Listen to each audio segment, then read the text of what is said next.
Beef chicken দিয়ে আমাদের হরেক রকমের রেসিপি আছে। আমিও চেষ্টা করি মাঝে মাঝে কিছু একটু ডিফারেন্টভাবে করতে। আসসালামু আলাইকুম এভরিওয়ান। আমি আজকে একটা বিফ দিয়ে একটা ডিফারেন্ট কাইন্ড একটা রেসিপি ট্রাই করব। সেটার মধ্যে আমি দিয়ে দিলাম আস্ত গরম মশলা বিফের সাথে। আমি এখানে 1.5 কেজি পরিমাণ বিফ নিয়ে নিলাম। আস্ত গরম মশলার মধ্যে দারচিনি, এলাচ, তারপর তেজপাতা আছে। সাথে আমি দিয়ে দিলাম গোলমরিচ গুঁড়া, লবণ।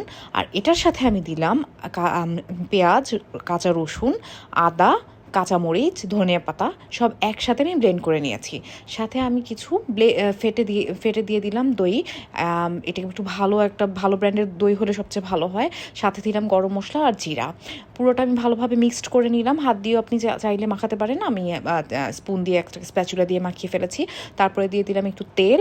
এখন আমি তেল দিয়ে এই রান্নাটায় আমি পানি ইউজ করব না, আমি ইউজ করব দুধ।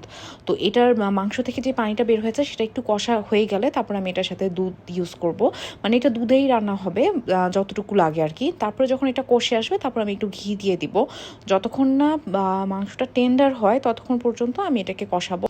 কারিটা একটু মাখা মাখা থাকবে। এটা সাদা পোলাও, সাদা ভাত, রুটি, পরোটা, নান দিয়ে খেতে খুবই মজা লাগবে। আই হোপ আপনারা বাসায় ট্রাই করবেন, আপনাদেরও ভালো লাগবে। আর স্পাইসেসটা আপনাদের মন মতো করে দিবেন। Thank you. আসসালামু আলাইকুম।